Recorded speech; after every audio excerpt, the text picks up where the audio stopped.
అందరికీ నమస్కారం అండి.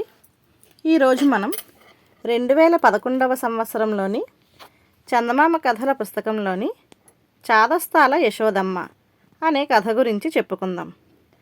ఈ కథ రచించింది బెలగాం భీమేశ్వరరావు గారు. రామయ్య గోపయ్యరిద్దరూ అన్నదమ్ములు. వారి చిన్నతనంలోనే తండ్రి చనిపోయారు. తల్లి యశోదమ్మే వాళ్లను పెంచసాగింది. ఆమెకు చాదస్తాలు, మూఢనమ్మకాలు బాగా ఎక్కువ. బడియీడు వచ్చిన రామయ్య గోపయ్యను ఆమె బడికి పంపలేదు. బడికి పోతే పిల్లలు చచ్చిపోతారని ఆమెకు భయం. ఆమెకు రామయ్య గోపయ్యల కన్నా ముందుగా ఒక కొడుకు ఉండేవాడట. వాడు బడికి వెళ్ళాకే చనిపోయాడట. నిజానికి ఆ అబ్బాయి జబ్బు వచ్చి చనిపోయాడు. కానీ యశోదమ్మ పిల్లాడికి చదువు వచ్చాక చనిపోయాడని నమ్మింది. అందువల్లే ఆమె రామయ్య గోపయ్యలను బడికి పంపలేదు. రామయ్య గోపయ్యలు పెద్దవాళ్ళయ్యారు. కూలీ నాలీ చేసి సంపాదించిన డబ్బులు తల్లి చేతిలో పెట్టేవారు. యశోదమ్మ ఆ డబ్బుతో రకరకాల పూజలు చేసేది. రకరకాల మొక్కులు దేవతలకు మొక్కేది. సోది చెప్పేవాళ్లను ఇంటికి రప్పించి వాళ్లను దానాలతో తృప్తిపరిచేది. ఎందుకమ్మా డబ్బునలా ఖర్చు పెడుతున్నావని ఎవరైనా అడిగితే కొడుకులకు మంచి రోజులు రావడం కోసమే అని చెప్పేది. కొడుకులిద్దరికీ పెళ్ళిడు వచ్చింది. దూరపు బంధువుల పిల్లలతో పెళ్ళిళ్ళు చేసింది. 2 కోడళ్ల రాకతో ఆమెకు బోలెడు విశ్రాంతి లభించింది. పని పాట లేని ఆమె పూజలతోనే సంతృప్తి పడక ఇంటికి బాబాలను, సాధువులను పిలవడం ఆరంభించింది. ఖర్చులు పెరగడంతో ఆమె అప్పులు చేయడం ప్రారంభించింది. ఆమె చేసిన అప్పులు తీర్చడానికి కొడుకులిద్దరూ సతమతమవసాగారు. పెద్ద కోడలు కమలకు అత్త చేసిన పనులు నచ్చలేదు. అత్త బుద్ధిని మార్చడానికి ఆమె ప్రయత్నించింది. కోడలి ఆలోచన పసిగట్టిన యశోదమ్మ, మీ మంచి రోజుల కోసం నేను పూజలు నాజులు చేస్తుంటే నువ్వు తప్పు పడతావా?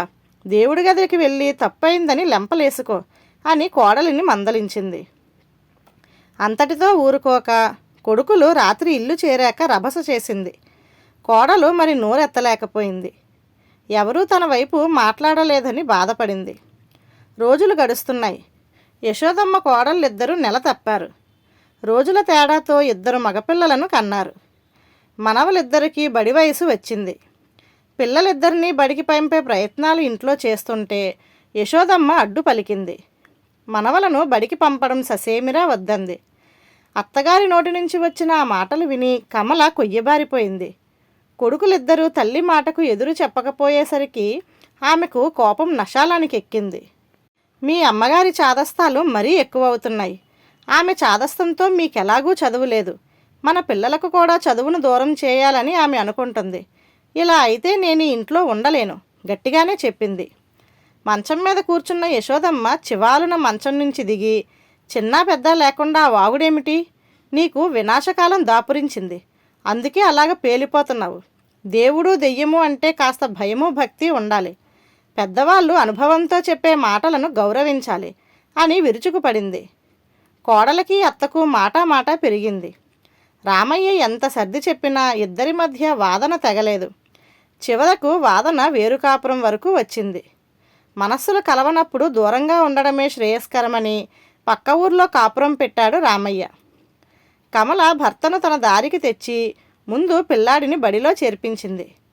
పిల్లాడు బడికెళ్ళి వస్తుంటే రామయ్య ఎంతో ఆనందించాడు. రోజులు కూడా రామయ్యకు కలిసొచ్చాయి. కూలీ డబ్బులు బాగా అందే పనులు దొరికాయి. 4 డబ్బులు వెనకేసుకొని ఊరి చివర స్థలం చౌకగా ఆ దంపతులు కొనుక్కున్నారు. కొన్నాళ్లకు చిన్న ఇల్లు కూడా కట్టుకున్నారు. కమల సోమరిగా కూర్చోలేదు. పెరటి జాగా బాగు చేసింది. వానాకాలం రాగానే ఆమె ఆనపకాయ, గుమ్మడి, బీర, పొట్లపాదులు వేసింది. తొందరగా కాపుకు వచ్చే కొబ్బరి మొక్కలు నాటింది. యశోదమ్మకు వాళ్ళ ద్వారా వీళ్ళ ద్వారా రామయ్య కుటుంబ విషయాలు తెలిసాయి. ఆమెకు ఒళ్ళు మండింది. కోడలి వల్లనే కొడుకు మారిపోయాడని కోడలకు శాపనార్థాలు పెట్టింది. బడికి వెళ్ళడం వల్ల మనవడు చచ్చిపోతాడని రాగాలు పెట్టింది. రామయ్యను తనను కలవమని కబురు పంపించింది. అతడు వచ్చాక, మన కుటుంబానికి అచ్చిరానివన్నీ నీ పెళ్ళాం చేస్తుంది. నువ్వు నష్టపోతావు. నీ ప్రాణమైన నీ కొడుకు ప్రాణం హరీమంటాయి అని హెచ్చరించింది. రామయ్య మనసులో నవ్వుకున్నాడు. తల్లితో నెమ్మదిగా, అచ్చిరాదంటూ పనికొచ్చే ఏ పని చెయ్యనివ్వకుంటున్నావు. పూర్వకాలంలాగా ఈ కాలం కాదు. చదువు తప్పనిసరి, సంపాదన కూడా తప్పనిసరి. ఆ రోజుల్లో నీవు పెరట్లో మొక్కలు నాటడం, ఆ సమయంలోనే నాన్న చనిపోవడం కాకతాళీయంగా జరిగిన సంఘటనలు. చిన్నతనం కదా, మంచి చెడ్డలు మాకంతగా అప్పుడు తెలియదు. పెద్దయ్యాక ఊళ్ళో వాళ్ళు అనుకుంటే నాన్న ఒక తాగుబోతని, విసుగు విరామం లేకుండా తాగి తాగి గుండె ఆగి చనిపోయాడని విన్నాం. సారాయి తాగడం వల్లనే నాన్న చనిపోయాడు, కానీ పెరట్లో పాదులు మొక్కలు వెయ్యడం వల్ల కాదని నేను కమల నమ్ముతున్నాం. అందువల్లే మేము తెగించి బాగుపడడానికి కొత్త దారులు వెతుకుతున్నాం అని అన్నాడు. కొడుకు మాటలు విని యశోదమ్మ తోకతొక్కిన పామైంది. కొడుకును నానా తిట్లు తిట్టి, ఇక నాకు కనిపించకు అని అంది. తమ్ముడు మరదలు అక్కడే ఉన్నారు, కానీ వారు జోక్యం చేసుకోలేదు. రామయ్య మనసు బాధపడింది. అక్కడ మరి ఒక్క క్షణం కూడా ఉండకుండా ఇంటిదారి పట్టాడు. కాలం గడుస్తోంది. 5 సంవత్సరాలు గడిచాయి. రామయ్య దంపతులు పూర్తిగా పేదరికానికి దూరమయ్యారు. పెరట్లో వేసిన కొబ్బరి చెట్లు అందుకున్నాయి. కాయగూరల పంట దిగుబడి అధికమైంది. రోజు కమల కొబ్బరికాయలు కాయగూరలు అమ్మడం వల్ల రాబడి పెరిగింది. తిండికి గుడ్డకు వాళ్లకు కరువు లేకపోయింది. పిల్లాడు మంచి బడిలో చదువుకోసాగాడు. రామయ్య తమ్ముడు గోపయ్య పరిస్థితి సొంత ఊర్లో దీనంగా మారిపోయింది. తల్లి చాదస్తాలకు మూఢనమ్మకాలకు అతడి కుటుంబం బలయింది. చదువు సాము లేక అతడి కొడుకు జులాయి అయ్యాడు. గోపయ్య తెచ్చుకుంటున్న రోజు కూలి కుటుంబానికి సరిపోయేది కాదు. ఇల్లు గడవడం కష్టమైంది. గోపయ్య ఆలోచనలో పడ్డాడు. అన్నయ్య కన్నా తన బతుకు ఎందుకు వెనకబడిందో గ్రహించాడు. తల్లి మూఢనమ్మకాలు చాదస్తాలు ఆమె అమాయకత్వం వల్ల ఏర్పడినవే అని తెలుసుకున్నాడు.